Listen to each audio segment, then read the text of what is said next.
সবাই কেমন আছো? আর এম ফ্যামিলিতে সবাইকে স্বাগত জানাই। তো চলো আজকে নতুন ব্লগ তোমাদের সাথে নিয়ে স্টার্ট করলাম। আশা করি তোমাদের ভালো লাগবে। এখন হচ্ছে বৃষ্টি, আষাঢ় মাস। আষাঢ় মাস মানে শেষের দিকেই হবে। তো এখন মাঝে মাঝে বৃষ্টি, মাঝে মাঝে রোদ, মানে আকাশটা মেঘলা হয়ে আছে আর ঘর ছ্যাপছ্যাপ করছে। যেন সূর্যমামা না উঠলে, রোদ না দিলে খুবই অসুবিধা। মানে আমার তো ভালো লাগে না, গরমকালও ভালো লাগে না, শীতকালটা ভালো লাগে, কিন্তু বর্ষাকাল ভালো লাগে না। তো বারবার জানলা বন্ধ করতে হচ্ছে। দেখো বৃষ্টি পড়ছে, বারবার জানলা বন্ধ করতে হচ্ছে, কেন সবই হচ্ছে কাঠের। বাবার এই বাড়িটা পুরো কাঠের, জানলা দরজা পুরো সেগুন কাঠ। এখন সেগুন কাঠের দাম একটা জিজ্ঞেস করবে পাল্লা বা জানলা পাল্লা বা দরজা পাল্লা, মাথা ঘুরে সবাই মিলে হচ্ছে পড়ে যাবে। প্রচণ্ড দাম। সব এই বাড়ি হচ্ছে কাঠের। আর হচ্ছে দেখো আমি বিছনাটা গুছিয়ে নিলাম, কেন বিছনা অপরিষ্কার থাকলে আজকে বিছনা গোছানো দিয়ে স্টার্ট করলাম। আর আজকে থেকে ব্লগ যাবে 2টো নাগাদ, কেন সকালবেলা এডিটিং হয় না।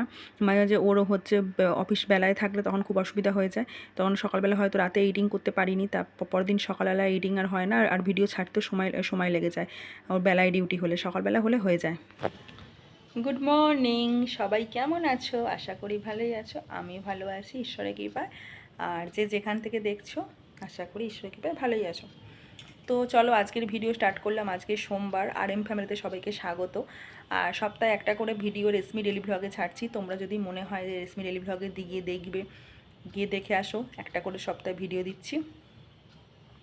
আর আর হচ্ছে আজকে হচ্ছে সোমবার, হাজব্যান্ড ছুটি নিয়েছে। আগের সপ্তাহে তো সেই মামার বিয়েতে লিভ নিয়েছিল, এই সপ্তাহ তারপর সপ্তাহে ছুটি হয়নি, টানা কাজ করেছে। আজকে সোমবারে ছুটি নিয়েছে, আর ওদের ফিক্সড হয়ে গেছে সোমবার ছুটি। তো যাই হোক, সোমবার যখন ছুটি নিয়েছে, এই উঠলো, কোমরে ব্যথা করছে, ওষুধটা খেতে হবে। ভাবছি যে সন্ধ্যা ডাক্তারখানা, ভাবছি যা নিয়ে চলে যাব। ঘরে আছে, ও নিজের মুখে বলবে যে ছিলাম না ডাক্তার, ট্রান্সফার জব, তার জন্য বলবে।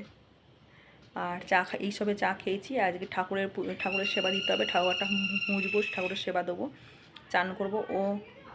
ও পটি গেছে, মানে বাথরুমে গেছে। আর হচ্ছে ও বেরোলে আমি ঢুকবো। ও চান টান করে পুজো টুজো দেবো, তারপর অন্য কথা সব, ঠিক আছে? তো চলো আজকের ভিডিও দেখতে থাকো, আশা করি তো ভালো লাগবে। আর অনেক সবজি আছে। সোমবার ওরা মাছ মাংস কিছু খায় না, আমাদের মতো করে নেবো। আর এই সপ্তাহে যখন ও তো বেশিরভাগ মর্নিং ডিউটি করে, মর্নিং ডিউটি করার সময় আসার সময় মাংস নিয়ে চলে আসবে, রাতে মাংস হয়ে গেল। আর আজকে হচ্ছে অনেক সবজি আছে, ঢ্যাঁড়স উচ্ছে, অনেক সবজি আছে, বেগুন আছে। কেউ কেউ যা রান্না করবে, আমি কাজ ওদিকে সারবো। তো চলো আজকের ব্লগটা আশা করি তোমাদের ভালো লাগবে। চোখ রাখো, দেখে থাকো, সাপোর্ট করো। তো পুজো করা হয়ে গেছে, ঠাকুর মুছে পুজো করে নিয়েছি। পুজো করে একদম শান্তি হলো, মনটা একদম ভরে গেল শান্তিতে, তৃপ্তি হলো। এবার ও আজকে ছুটি আছে বললাম, ও হচ্ছে আনাজ কাটছে, রান্না হবে। অনেক সবজি পড়েছে, ডিম পড়ে আছে, অনেক সবজি। আর সোমবার মাছ মাংস কিছু হবে না, যার জন্য। তো চলো জলটা তুলে নিই, মা কাচতে আসছে, মাকে পাম্প করে দেবো জলটা দিয়ে। ওকে বললাম ব্যারেলটা দাও, ফিল্টারের জলটা ঢেলে ব্যারেলটা দিচ্ছে, জল তুলবো। তলায় দাঁড়িয়েছে গেটে। তো বেলায় ডিউটি হলে হয়ে যায়। তো দেখো কালকে ছুটি ছিল, ঢ্যাঁড়সের ঝাল হবে, পেঁয়াজ দিয়ে টমেটো দিয়ে ঢ্যাঁড়সের ঝাল হবে। আর হচ্ছে অনেক উচ্ছে পড়ে আছে, উচ্ছেগুলো নষ্ট হয়ে যাচ্ছে। এখন তো বর্ষাকালে সবজির প্রচুর দাম, সেটা তোমরা সবাই জানো আশা করি।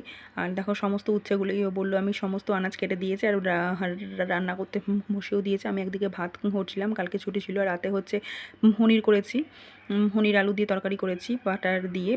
পনির যেটা বাটার মশলা বলা হয়, কাজু কিশমিশ বাদাম বাটা দিয়ে সবও কেটে দিল। আর এখন হচ্ছে রান্নাঘরে জল নিয়ে চলে এসেছি। মা 3টে বেড কাভার ভিজিয়েছে, অত লোক ছিল ঘরে, বেড কাভার কাচতে হবে, তার জন্য নেড়ে দিই।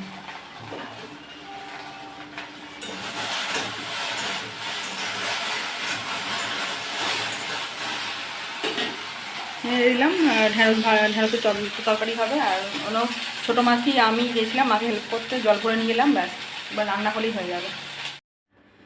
তো দেখো রান্না কমপ্লিট হয়ে গেছে, আমরা একটু পরে হচ্ছে লাঞ্চ করে নেবো। ঢ্যাঁড়সের তরকারি হয়ে গেছে, ভালো হয়েছিল খেতে, ঝাল ঝালে মিষ্টি মিষ্টি। আর উচ্ছে ভাজা, অনেকগুলো উচ্ছে ছিল, এখন এই উচ্ছে হয়েছে। গুড ইভিনিং বন্ধুরা। ও নিয়ে এসছে পনির, যেহেতু সোমবার ছিল, মামা হাঁস মাংস খায় না, তার জন্য পনির হবে। 500 পনির নিয়ে এসেছিলো। আর আমার জন্য জিলিপি নিয়ে এসেছিলো, বলেছিলাম 100 গ্রাম মতো নিয়ে আসতে। ওই 2-3টে মতো হয়েছিল, ওই তখনও পর্যন্ত স্যালারি ঢোকেনি। যাই হোক 2-3টে পর্যন্ত। আর ও দেখো পেঁয়াজ কাটছে, সব রেডি করছে। পনির তরকারি হবে, আর পনিরের জন্য আলুগুলো হচ্ছে ভালো করে আগে হচ্ছে ভেজে নিচ্ছি। আর এদিকে হচ্ছে ও বললো নুন হলুদ দিয়ে গরম জল হসাও।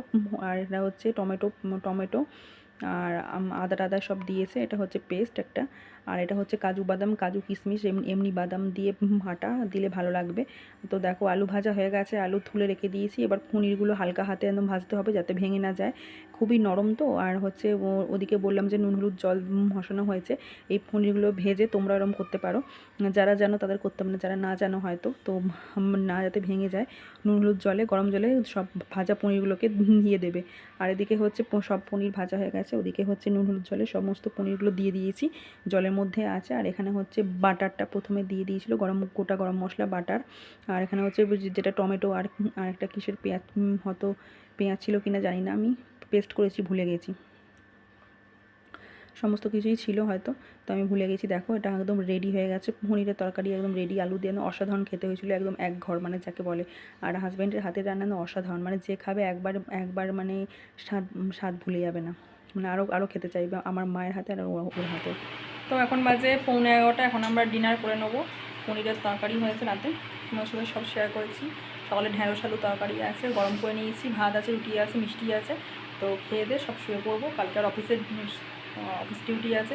তো আজকের মতো good night, tata, bye bye. কাল আবার দেখা হচ্ছে নতুন ভিডিওতে।